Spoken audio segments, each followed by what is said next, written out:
믿음의 동역자 여러분들, 더운 여름철에 잘 지내시는지요?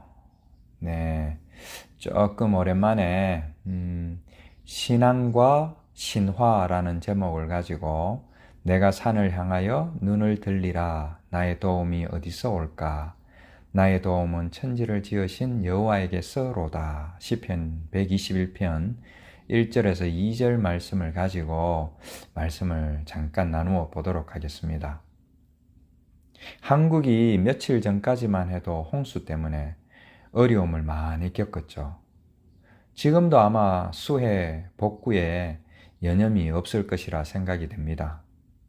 그 무시무시한 홍수와 그 홍수 피해들을 보면서 성경 말씀에 나오는 노아의 홍수 이야기를 한번 생각해 보았습니다. 그런데 사실 이 홍수 이야기는 성경에만 나오는 것이 아니고 고대 근동 지역의 웬만한 신화에는 다 나오는 것이죠. 예를 들면은 길가메시의 그 돌판에 새겨진 서사시에 나오는 수메르 홍수 신화가 있고, 또 바벨론 홍수 신화가 있고, 그리스 홍수 신화 등에서 나오는데, 심지어는 한국 어떤 설화에도 이 홍수 신화가 나오고 있는 것이죠. 그래서 웬만한 국가의 신화에는 홍수 신화가 의뢰이 등장을 하는 것입니다. 심지어 그 수메르 홍수 신화는 성경의 노아의 홍수 사건하고 거의 판박이라고 해도 과언이 아니죠. 홍수의 원인도 거의 다 똑같습니다. 하나같이 인간들의 죄악 때문에 신이 진노해서 물의 심판을 했다라는 것이죠. 여호와께서 사람의 죄악이 세상에 가득함과 땡땡땡땡 내가 지면에서 썰어버리되 땡땡땡땡 창세기 6장 5절에서 7절 말씀이죠. 이 홍수에 대한 이제 이런 보도들을 보면서 또 노아의 홍수 사건을 보면서 신학도로서 과학도로서 이거 좀 거창하지만은 한번 생각을 해보았습니다. 첫 번째 이제 신학도로서의 의문이 드는 것이 이것입니다. 어떻게 홍수 신화가 웬만한 나라의 신화에 다 나오냐는 것입니다.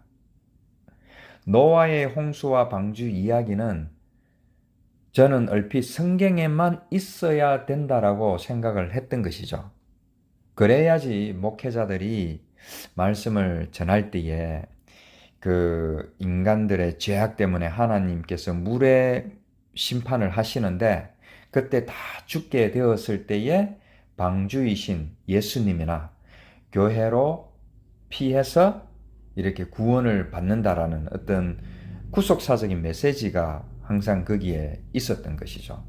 그런데 이런 홍수 이야기가 한갓 신화에 불과하다면은 이거는 우리의 그 신앙의 근간이 흔들릴 수 있지 않느냐 하는 것이죠.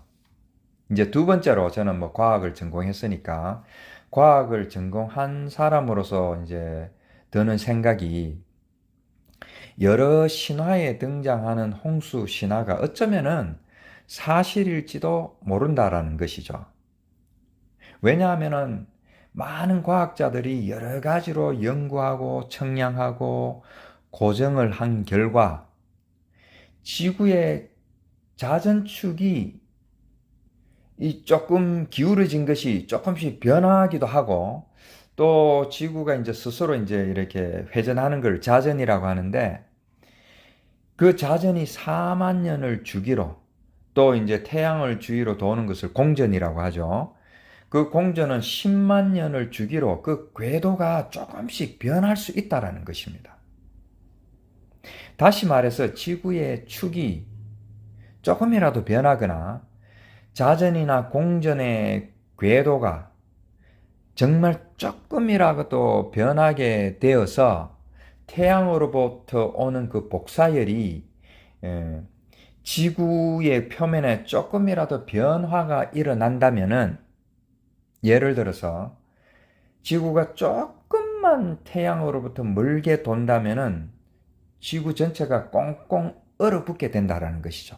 반대로 조금만 가까이 돌게 되면은 온 지구가 불같이 끓게 된다라는 것입니다. 이것을 과학자들은 전자를 이제 빙하기라고 하고 후자를 간빙기라고 부르는 것이죠.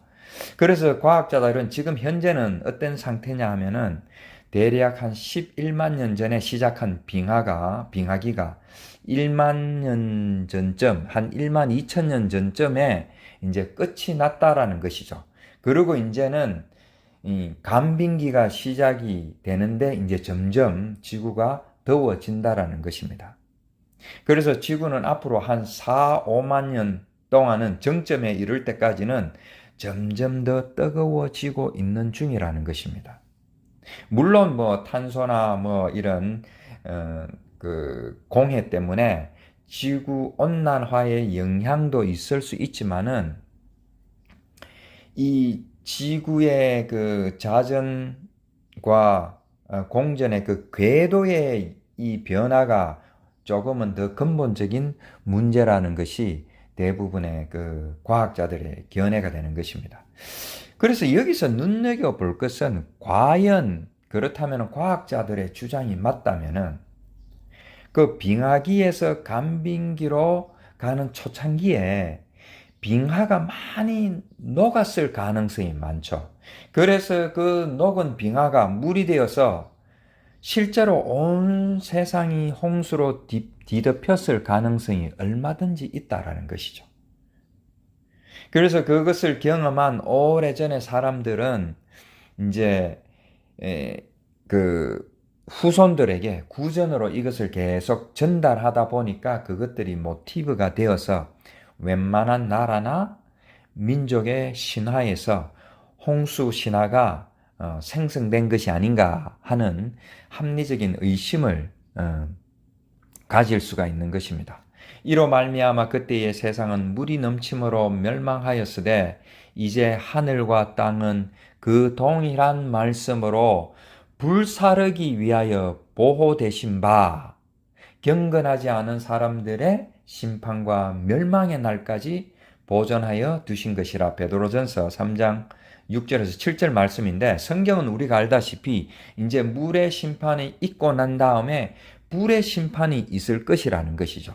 그래서 이것을 조금 전에 제가 설명드린 것처럼 그 자전과 공전과 자전축의 변화로 인해서 이제 빙하기가 끝나고 간빙기가 시작되면서 지구가 점점 뜨거워지는 것하고 너무나도 이제 비슷하게 맞아 떨어지는 것이죠. 너무 신기하지 않습니까? 그렇다면 우리는 신앙인으로서 또 오랫동안 우리가 믿음 생활을 한 그리스도인으로서 어떤 딜레마에 빠질 수밖에 없는 것이, 우리는 한갓 그런 자연 현상이나 어떤 세상에 흔해 빠진 그런 신화를 하나님의 구속사적인 메시지로 알고서 신앙생활을 한 것인가 하는 것이죠. 그래서 오늘 본문 말씀을 한번 보겠습니다. 시편 기자는 오늘 본문 말씀을 통해서 눈을 들어 산을 보라는 것입니다.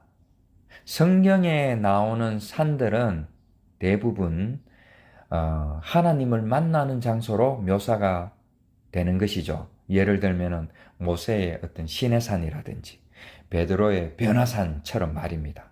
그리고 또 어떤 때는 소돔과 고모라를 심판할 때에 롯에게 산으로 도망하라 라고 하는 것처럼 피난처를 묘사하기도 합니다. 그래서 이 산이라는 히브리어를 자세히 보니까 하르라고 하는데, 그 단어의 의미를 이렇게 자세히 보니까 그 속에는 소망과 메시아라는 뜻이 고스란히 그 속에 내포되어 있는 것이죠. 그래서 시편 기자는 어려움을 당하거나 길을 잃고 헤매일 때에 산을 보라고 했는 것 같습니다. 그래서 오늘 이것이 신화냐 단순히 자연 현상이냐라는 어떤 저 같은 사람이 던질 수 있는 어떤 질문들, 이게 구속사냐 뭐 이런 질문들을 할 수밖에 없는 사람들에게 아마 시편 기자는 산을 보라고 하는 것입니다. 하는 것이 아닐까 하는 것입니다. 결국 산은 누구입니까? 그 소망과 메시아라는 뜻을 그대로 가지고 있는 분은 우리가 너무나도 잘 알다시피 바로 예수 그리스도가 되는 것입니다. 온 세상이 물바다가 되어서 홍수가 덮치고 죽음이 덮칠 때에 죽음이 만연한 땅에서 살기 위해서는 물 위로 높은 곳으로 올라가야 하는데 그 길은 예수 그리스도의 십자가밖에 없다라는 것입니다. 그 예수 그리스도의 십자가가 산이 되고 산봉우리가 된다라는 것입니다. 다시 말해서 우리의 유일한 구원의 길은 위로 우뚝 솟은 예수 그리스도의 십자가를 통해서 위로 올라갈 수밖에 없다라는 것이죠. 온 세상이 물로 뒤덮여 있을 때에 산봉우리가 그 물 위로 조금 나와 있는 것을 보고서 그 산봉우리로 우리는 올라가야 된다라는 것입니다. 그 산봉우리가, 그 산꼭대기가 바로 예수 그리스도라는 것이죠. 그래서 오늘 본문 말씀처럼 우리가 그 산봉우리에 매달려 있으면, 우리가 그 예수 그리스도의 십자가에 같이 매달려 있으면 우리의 도움은 여호와 하나님께로부터 온다라는 것입니다. 결국 말씀이 신화처럼 보이고 과학과 문명이 우리의 믿음을 미혹하는 것 같고 유혹을 하고 심지어는 우리의 신앙을 무시하는 것처럼 보일지라도 눈을 들어 산을 보고 예수 그리스도를 보라는 것입니다. 아무리 과학이 발달해도 하나님의 창조 섭리와 원리를 과연 다 밝혀낼 수 있을까요? 당연히 우리는 과학과 문명을 누리며 살아갈 수밖에 없는 것이죠. 그렇다 할지라도 과학과 문명이 우리를 구원할 수 있을까요? 그렇기 때문에 신화를 넘어서 지구의 자전과 공전, 궤도까지도 주관하시는 광대한 우주를 다스리시는 분이 전능하신 여호와 하나님이라는 것을 우리는 볼 수 있어야 하고 깨달을 수 있어야 하는 것입니다. 하나님이 아니고서야 누가 그러한 능력이 있을까요? 사도행전에 이런 말씀이 있습니다. 우주와 그 가운데 있는 만물을 지으신 하나님께서는 천지의 주제시니, 사도행전 17장 24절에 나오는 말씀이죠. 우주를 다스리시는 여호와 하나님이신데 그 여호와 하나님을 보게 해주는 열쇠가 바로 예수 그리스도의 십자가라는 것입니다. 때로는 이것저것 따지지 않고 그냥 하던 대로 전통적인 방법대로 열심히 신앙생활을 하는 것이 더 마음이 편할 때가 있습니다. 생각을 바꾸고 무엇을 조금 바꾸고 또 무슨 생각을 하고 하는 것이 쉬운 일이 아닌 것입니다. 그러나 세상이 지금도 변하고 있고 우주가 지금도 변하고 있는 상황에서 옛것만 고집하면은 어쩌면은 우리의 믿음이나 우리의 신앙은 죽을 수밖에 없을지도 모릅니다. 예를 들면은 옛날에는 문둥병이나 맹인이나 안진병이나 각종 질병들이 예수님의 그 능력으로 치유함을 받았다면은 요즘은 그러한 것들이 현대의학이 대부분 치료할 수 있는 것입니다. 그렇기 때문에 시대가 변하고 지금 세상이 변하고 있다라는 것입니다. 우리는 너무 종교적인 의식과 체험에 매이지 말고 너무 말씀 문자 자체에 매이지 말고 너무 지엽적이고 제한된 메시지에 매이지 말고 하나님의 말씀을 구속사적인 관점에서 제대로 해석을 해보려고 노력을 해야 될 것입니다. 그래서 말씀이 한결같이 말하는 그 소망이시고 메시아가 되시는 예수 그리스도를 보고 산을 한번 올려다 보고 또 산뿐만 아니라 하늘과 우주도 올려다 볼 수 있는 스케일이 정말 큰 그리스도인으로서 우리는 살아가야 할 것입니다. 나아가서 세상 사람들은 존재조차 모르는 영의 눈을 열어서 저 산 너머로, 저 하늘 너머로, 저 우주 뒤 안에 있는 하나님의 그 나라를 볼 필요가 있지 않나 하는 것입니다. 억만년의 시간 속에서 고작 우리는 8, 90년을 살면서 이러한 것들을 생각해 볼 수 있고 이러한 질문들을 던져볼 수 있는 지금 현재의 우리가 가장 복된 순간이 아닐까 저는 그렇게 생각을 합니다. 그래서 지금이라도 예수 그리스도의 십자가를 바라볼 수 있는 그리스도인으로 돌이킬 수 있는 기회가 있는 지금 이 순간이 정말 복받은 순간이라는 것이죠. 우리가 얄팍하게 알고 있는 지식이 당장 내일 또 얼마 후에 어떻게 바뀔 수 있을지 우리는 모르지만은 그러나 우리의 초점이 예수 그리스도의 십자가에 맞추어 버리면 이것은 과거나 현재나 미래나 결코 변하지 않는 진리이기 때문에 심지어 당장 지구가 불덩어리가 되어도 운석이 이 지구를 내리쳐서 옛날에 공룡이 사라진 것처럼 많은 생물들이 생명체가 사라진다 할지라도 그렇게 염려하거나 두려워할 필요가 없는 것입니다. 우리가 지난 시간에 예수 그리스도의 그 십자가 도와 그 십자가의 의미들을 계속 한번 나누어 보았습니다. 그 예수 그리스도의 십자가 도만이, 그 예수 그리스도의 십자가만이 천지가 계획을 해도 변하지 않는 진리가 되는 것이며 그것이 우리의 소망이 되고 메시아가 되며 유일한 구원이 되는 것입니다. 제 나름대로 이 결론에 이르자 처음에는 성경도 하나의 신화에 불과한 것인가 좀 불안한 마음이 있었습니다. 저는 과학을 조금 그래도 공부를 했기 때문에 이것을 많이 이런 세상적인 자연 현상들, 우주 현상들을 들었기 때문에 이런 얘기를 들을 때마다 본능적으로 생각을 하게 되죠. 아, 옛날에는 홍수가 있었기 때문에 모든 신화에 다 나오는데 우리는 그거를 너무 구속사적으로 그걸 해석하고 있는 것이 아닌가. 얼마든지 하나님께서는 그런 것들을 이용해서도 하나님의 구속 역사를 이어갈 것입니다.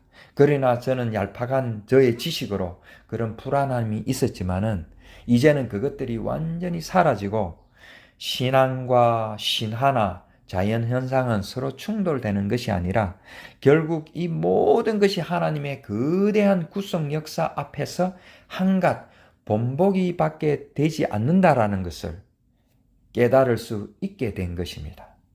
그것이 오늘 제가 나누고 싶었던 신앙과 신화의 요점이 되는 것입니다.